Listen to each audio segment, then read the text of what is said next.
They're not willing to just take the path of least resistance and just say, you know what, we're going to separate, and because it makes getting a divorce easier down the road. A therapeutic separation is different because it's much more intentional, right? Right.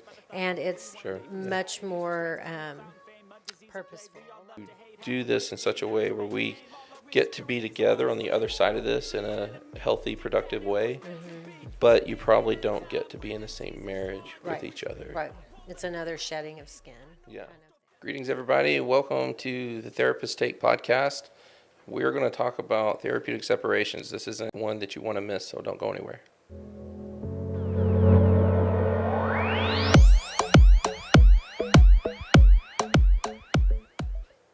Hi, Carrie. Hi, Josh. We're back. We're back.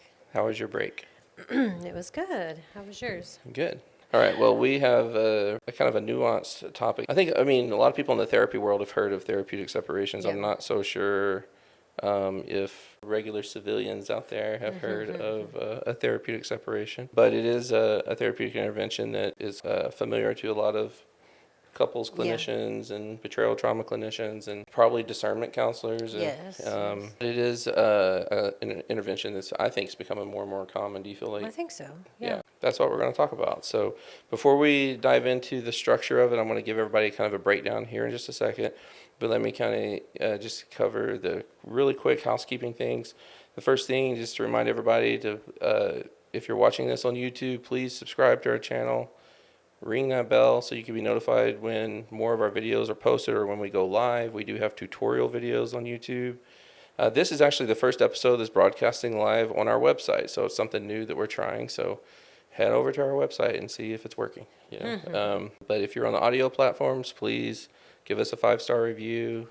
If you feel like saying something nice in the comments, that's great, but not necessary. But just stop what you're doing real quickly, go hit the 5 stars, and then come back to the episode. So I guess the other thing that I always forget to mention is checking out the description or the show notes, because we try to put a lot of resources in there and then as I go back and edit these videos, when I re-upload it, I usually put even more in there. So when the edited version comes out, there's even usually more links and resources than what the live version has. Okay, well that's that. Let's go over the episode breakdown real quickly. So we're going to talk about, as I mentioned, therapeutic disclosures if you're just tuning in.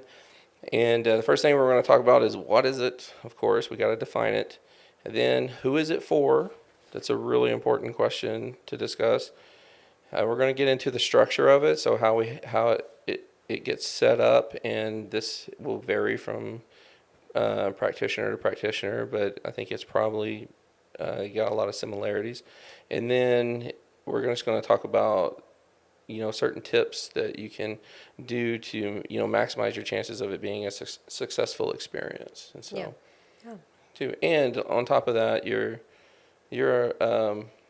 as we talk about success in a therapeutic disclosure, it might surprise you a little bit on what success looks like too, and we'll talk about that a little bit. So all right, that's it. So Okay. What is a therapeutic separation, what Josh? is it? How is a separation therapeutic? All right, so the first thing I think it's important to notice is that I think most people know what a separation is, and then there are also things like legal separations where you can go through your attorneys, and my assumption is that like this probably usually happens when there's children involved and property, assets and things like that have to go through the legal route because the couple isn't getting along, which is usually why people separate or why they feel the need to, right? So a therapeutic separation, in a nutshell, adds structure and purpose to the separation. Right. So it's for couples that are, not doing well. Their coupleship is in trouble, basically. And but they're still taking their marriage or their coupleship seriously. Like that. They're not willing to just take the path of least resistance and just say, you know what, we're going to separate because it makes getting a divorce easier down the road. It's kind of like, it's hard to just go from 0 to 60, for example. So I want to get one foot out the door and then get comfortable with that, and then I take the other foot out the door. And I think that's how most people perceive a separation, which is why it's the idea of a separation in general, whether it's therapeutic or not, is often quite scary for people. Yeah. You agree? No, I think it is. I think just the word separation, right? Yeah. It's powerful. It packs a lot of punch when you say it. Sure. And I think that lots of people have separated, whether it's been in their marriages or in dating relationships or whatever, right? Even have some separation between their families. And I think that's kind of a normative experience. A therapeutic separation is different because it's much more intentional, right? Right. And it's Sure. much more purposeful. A lot of people use informal separation as I don't know what's going on. I don't like this. Let's just separate. Let's just make this change, right? And that's kind of that's as far as often you can get, right? Right. And a lot of people make that decision impulsively, and a lot of people still make an informal separation decision with a lot of thought. But therapeutic separation is going to be very intentional, like I said, about Yeah. what does it mean to say we are separated. Right. Right. And I want to be clear on something too. Like when I said that, people who choose to do an informal separation might be choosing a path of least resistance. I do think that's true often, but I want people to know that if that is what you did, that might, that might be what you needed to do. Yeah, So I'm sure. not being judgmental toward anybody that has chosen to separate and then ultimately as a way of kind of getting out so that you can move forward with a divorce. No, sure. And so, but when couples get to us and they're working on things Right. here, we definitely know at that point they're not really interested in a knee-jerk reaction to the problems that they're having. That's right. That's right. They're really wanting to try to figure things out to see, what they can do and how to give their coupleship the best chance Yeah. of making it. It seems weird, right? Sometimes counterintuitive to think, let's go to therapy, let's separate in order to maybe have the best outcome that we're together. Yeah, it's a Right. paradox. It is our And favorite you know how thing. I feel about that. I know. Yeah. So, Yeah. that's something I say a lot is that I really believe that mental health and relational health are found in paradoxes. Um, you know, being together, being apart might be the best chance of being together. Yeah. Loving yourself first might position you to love your partner in the way that your partner wants to be loved, Yeah. right? Yeah. By you. So putting yourself first might make them feel like they're first, right? I mean, it's so, I don't know why it's that way. It's wild to me though, like the paradoxical nature of human beings. Yeah.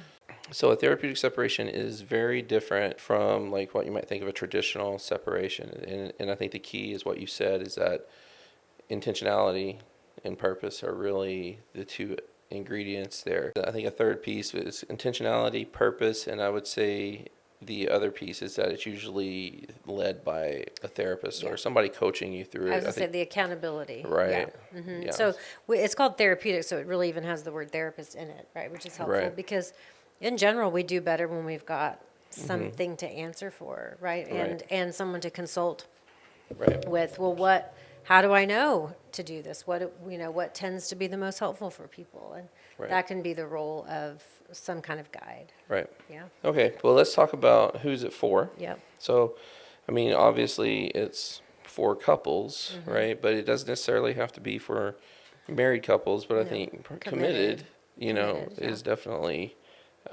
would be required. I don't know if it's probably better to talk about who it's not for. Yeah. Like Sure. it's not for couples that are on the fence. I don't know. Maybe it is a little Maybe. bit. I mean, I think this is where kind of it really is individualistic, Yeah. right? I mean, by the time people get to us, sometimes they're very clear about, I want this to be Yeah. over, right? Most of the Right. time, people are probably a little bit in and Yeah. out. Well, let me ask it to you this way: when would you not to do with it if someone's like, I heard about this therapeutic separation thing, and based upon kind of how you have assessed the situation, it might be something you would balk at. Like, I don't know Well, if that'd be good. I think violence, Okay, yeah, for sure. right? I Right. mean, so we're just not kind of going to be trying to get you guys to agree on certain things. We got to get you safe. Right. Right. That's where a So- traditional separation Right. might come in handy. Right. Right. The other one would be maybe if there was a lot of disparity between their desire to stay together. Okay. So if one person really wants out and the other person's desperately begging and willing to stay, that I don't know that therapeutic separation even has a lot of value. You know what I Right. mean? Just because they have such different interests. Yeah. I think that's what I was trying to get at when I was saying on the fence. Okay. But then when I said on the fence, I was like, no, a lot of them are on the fence. Right. Right. But I right. think, as you said, like how'd you say it? The disparity. Right, disparity of their goals, Yes. purpose, right? Yeah. So basically, like if they're really on opposite ends on what they want, that can do it Yeah. too. But I think also if a couple is if can capture the essence of a therapeutic separation without separating, that would be more ideal. I mean, we don't really. This isn't our knee-jerk reaction to Yeah. helping couples get better. Is No. to present the No. intervention of a therapeutic Right. separation. And I don't even know how many therapists present it necessarily. Yeah. You know what I mean? Like, here's your 3 choices to work with me. Right. It's usually something that clients bring to us, and or we just kind of reflect we haven't made a lot of progress. Yeah. Right? These are the roadblocks. So And to be clear too, I think a lot of times when clients bring it up, they're not really bringing up a therapeutic separation. They're just bringing up separation.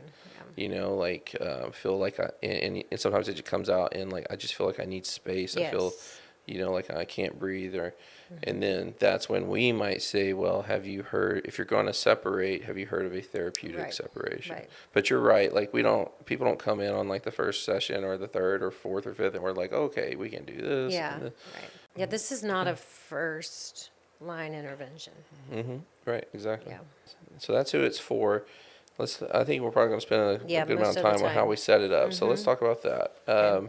What does it look like basically when we do this? I'm sure it's done differently with different therapists. Sure. I kind of like the contractual Yeah. way of doing it. So if we can go ahead and I want to put this graphic on the screen so you guys can see. If you're listening to this too, I'm gonna go over what this visual aid that other people are able to see. Yeah. That it just says therapeutic separation contract, and what I've done is I've just put, the different, headings or themes or things that we have to address in session to create this agreement on what the separation is going to look like. Yeah. So I'm just going to read through those just so people that are listening to this know what's on the graphic. So it's the different categories are time frame, how long is this going to last? The residence, so where we're going to stay, correspondence, how we're going to communicate with each other, how are we going to handle emergencies? That's the number 4, or urgencies, number 5. What does a couple interaction look like in this time frame? That's the 6th point. Number 7 is how are we going to handle holidays or special occasions like kids' birthdays or other events that are going to come up during this time frame. How are we going to do finances and property? The agreement there. The rules for autonomy. So in other words, we're going to be separated, but that doesn't mean we get to go out in the world and live like single people. Or Right. it does, but Well, I mean, you can do that if you want, but you have to remember that you're still in a committed That's right. relationship. Basically, is what I'm Right. saying. yeah. And then what does counseling look like, and what's the purpose and goals there Yeah. for that? It's the 10th one. So when we're creating a contract, those are the different pieces. I think it's important to start out. We're not going to be able to go through all 10 of these in Detail. this short amount of time that we have here. Maybe what we can do at some point is write a blog or something on it, and I can link that. But I do think it's important to talk about the time frame, though. Yeah, like I agree. what do you recommend usually? I mean, I just really think you need about 90 days. I think minimum for sure. Because I just think anything shorter than that, you don't have enough data to tell any differences that are making a difference. And I do think the phase of life can, say if is 90 days can sound very short or it can sound very long. I think if you have little tiny babies, 90 days, you know, if your time is less with that baby, it can feel very, very long. And I get that versus if you have a Sure. 16-year-old, right? Yeah. Kid. So, But also too being displaced, if you're yes, having to rent an yes. apartment or Double the staying with your, expenses. your best friend that you're sleeping on their couch might be like, dude, when you gonna leave? Yeah, There's a yeah. lot I of mean, pressure there's a there. lot of Right. things. But I still think that if anything shorter of 90 days, like I said, I just don't know that you get enough data of what the enough differences to see what makes a I agree. difference. Okay. Yeah, especially because when we look at that 10th category, which is the counseling, Yeah. which is really important. Um, and, Dad, I think that the recommendation I give people is that you need to be going every week because, the time frame I usually give is 3 to 6 months. No less than 3, no more than 6. And of course, it can be modified. It's not a legal document, Right, right, right. and but it is important to write it down because I think our brains just commit to it better when we see it written Yes. like that, especially in our own handwriting or we see our Yeah. signature next to it or something like that. But as part of that, okay, if I got 90 days or 100 at most 180 days, like I'm gonna have to really get on the ball on the work I have to do because why you're doing this Yeah. it becomes really important, and that is I've got to figure me out to figure us out. So I think that my kind of 1 in 10, you mentioned counseling. During this time, what we encourage is for each person to be going to individual counseling. That's right. Right.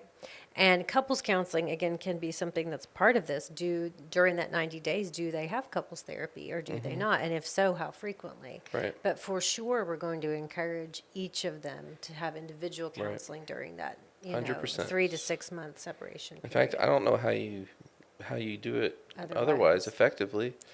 I mean, I'm sure there's a way. Yeah. Humans are You mean there's a way amazing. different how we do it? I know, but That's better? all I mean is What? that the function of that is supposed to be about growing in self-awareness, growing in support. And so if you don't have that built-in space, whether through counseling or spiritual work or meditative work or other relational work, then really the only thing that's different is that maybe you don't live together and time Right. passes, Yeah. right? Yeah, I agree. And so basically what happens then is that your couples therapist becomes the like a liaison for a little bit. Like the your that therapist, or this is how we do it anyways, we're gonna help you find the individual therapist, or we're gonna task you with finding an individual therapist. Then if they're not, in our group that we work with here, we sign releases so that we Right. can talk with them because we're then, after we agree to the plan, you will then execute the plan and you will start working with your individual therapist. That will then kind of relay to the couples therapist like readiness for modifications to the contract. Right, So this right. contract we talk about is a living, breathing That's right. document. So because like if we get down to like correspondence, for example, the how we're going to communicate with each other. This will vary based upon the severity or the need for being apart. So sometimes people just need the type of space that involves very little Right. engagement or interaction or correspondence Yep. to the other person Yep. with the other person. But you're not going to go 6 months doing that. Yeah. That is not, in my opinion, considering the main purpose of doing this The is to goal. give Yeah. the togetherness a shot Yeah. here. But you might need 6 weeks or maybe even 2 months of the 90 days, really having this kind of eat, pray, love existence that doesn't require you to leave the country, Right. Right. to do it, where you're really answering the question or trying to answer the question of who am I without my partner? Who am I outside of this relationship? I've lost myself in this and I need to reestablish that person that Yeah. once was, right? And so, but then that's kind of what you're conveying to your individual Individual therapist. therapist, and then the individual therapist. And just had this happen recently. Individual therapist contacts me, says, "Hey, we need to talk." Right? That's What do we do? what they're supposed to do, right? And then and if it's time to make modifications, we can make modifications. So but there's a lot of things when we go over these different categories with people, they don't. Some of them there's like we don't really need to address that. I think we're okay with. Sometimes finances is that way. We're just going to keep paying bills the same and handling money the same Right. and things Right. like that. Urgencies and emergencies can may vary. Some of these categories are just easy for couples, and some are hard, Some are hard. and some that are easy for other people to tackle are hard for others. Yes, And yes. so Very it just individualized. varies, right? But it's important to tackle all of those because and still something you didn't Yeah, expect comes up, right? we've never been able to find a contract. Every Yeah, time we sure. do this, I'm like, Yeah. ooh, what if we add this to the contract? And eventually you're like, oh my gosh, you There's can't, yeah. can't We're up add to it all. 10. Yeah, right. That's It still, started with 5, I and we're up know, to it's, 10 I know. topics we have to cover. But that's kind of, I mean, I hope that kind of paints a picture for people Yeah. on, the process of how it goes, and then ultimately, like you should start seeing like if togetherness is becoming more and more of a possibility, then that means the couples therapy is going to start becoming more and more of a possibility Right, again. right, right. And so your couples therapist really is kind of on reserve, and you're taking your marriage and you're putting it here on this shelf, saying, and one thing I'll ask couples a lot is like, why in our culture, like when we start having marital or family problems like that, we've got to figure that out right now. Like, can't we just say, I'm just gonna put this right here for safekeeping. I don't have to figure it out right now. I'm gonna work at figuring me out. Yeah. Yeah. Of course, if your partner isn't willing to cooperate with that, it only takes. I always say it takes 2 people to dance the dance. It takes 1 person in the dance. Yes. And that's a risk you take. But I do think like it's a mistake to put that kind of pressure on couples and relationships to that when there's a hiccup that you got to resolve it right now, when the thing I might need to resolve is something going on within me, and I need to be able to have that space to do that, whether it's That's part of emotional the space or reason. physical That's why space. this is a flip of the script, right? Which is really important and helpful. Right.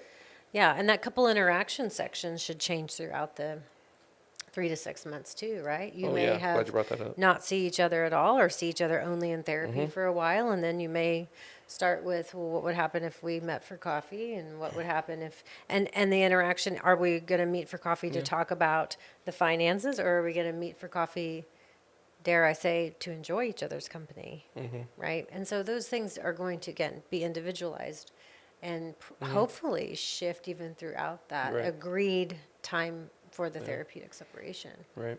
I would even go as far as to say that it's crucial that the interaction change and shift along the way, Sure. or at least it's information like if It on is. what needs to happen, right? Like Right. because at the end of the time frame, the couple really is. It's not that you can't extend it; you can, Right. but you're really trying to hold yourself accountable to the time frame that you've been given to make a decision about what you want to do. Right, because otherwise, guess what happens? Now this isn't any difference. Now this is just the new normal. Right. Yeah, 100%. And I'm and glad then you said it and that now way. we've gone from one kind of status quo to another Right. status quo. We're forever in this therapeutic separation. Right, we're Now forever it's quote separated. unquote. And I think there's Right. people that know people that live Oh that yeah. way, right? Yeah, It's not a exactly. judgment call, but most Right. of the time, people that are at least coming to therapy and do a therapeutic separation are not willing to just go from one kind of, I don't know, halfway in, halfway out to a different version of halfway in, halfway out. Right. Yeah, and there's when I'm talking to couples about this, one thing I might say is, the on the other side of this, you might decide that you need to get divorced, or that you want a divorce, and that's what is best for you. But I would rather you make that decision from a healthy mindset, a healthy point of view, about what is good for me and what is not good for me, versus this knee-jerk reaction to this pain that you're feeling, and this, pressure that you're feeling, or feeling stuck, and that the only way out is to get a Is to divorce, exit, right? yeah. That's what I would, balk at and be cautious over. And so, it still might be the same outcome in that sense, that could happen, but at least, if you if you make that decision from a healthy perspective, there's less chance of you regretting it down the Yeah, road, right. right? Yeah, I can't remember who said something, that therapy is often about just trying to minimize and manage regret. Yeah. Right. So, Boy, I hope not, but I right. can see But I you can can see see, where they're but coming you can from. Yeah. see, you can see that built into this agreement, right? Yeah, sure. Ooh, if we don't talk about the finances, does that mean the other person gets to go stay at a luxury Yeah. hotel for 3 months? Yeah.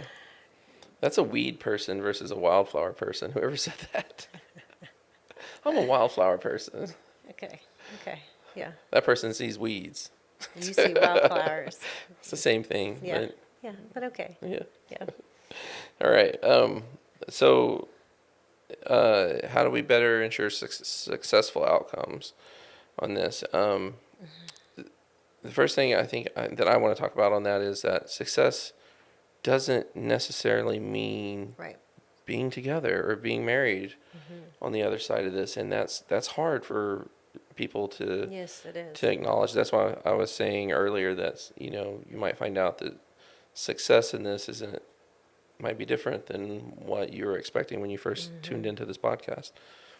But I mean we're both marriage and family therapists, right? I mean, I think the coupleship, committed relationships, I mean, that's probably why the field attracted us initially, is because we Sure. value it, right?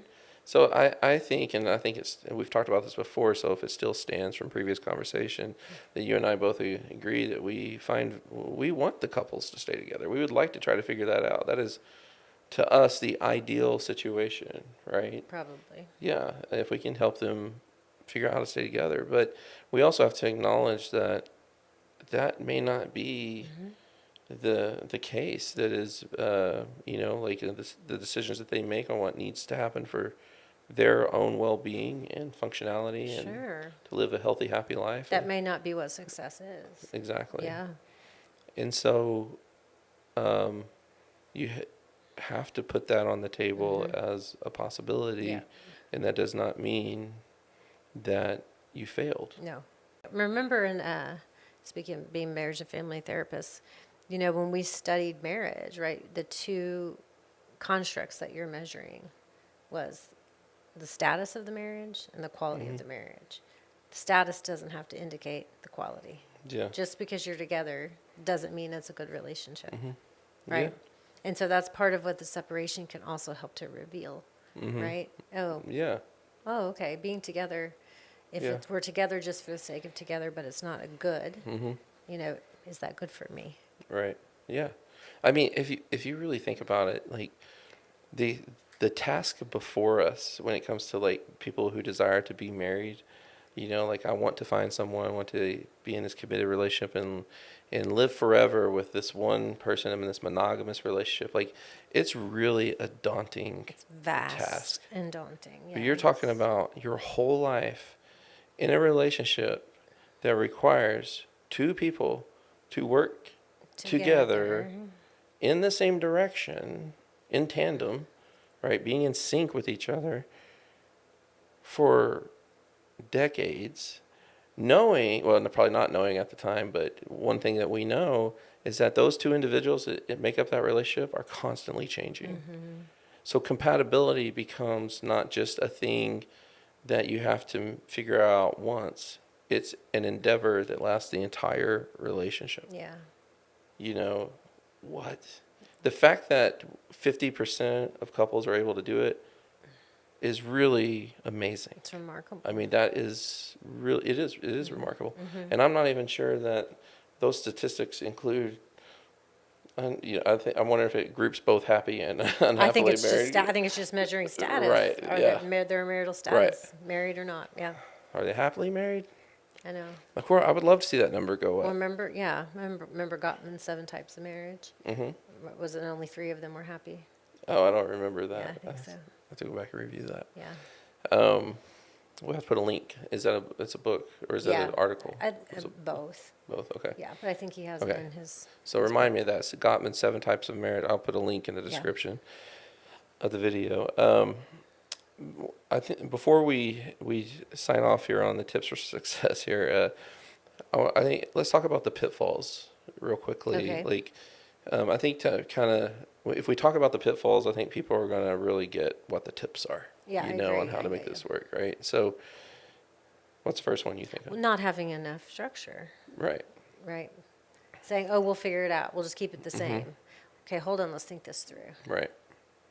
Right? Yeah. What that usually means when people say that is they don't want to think about it. And Mm-hmm. I, as much as we understand it, I promise you in 2 weeks, if you haven't changed anything about who's taking care of the kids, even though one person's not living there, Mm-hmm.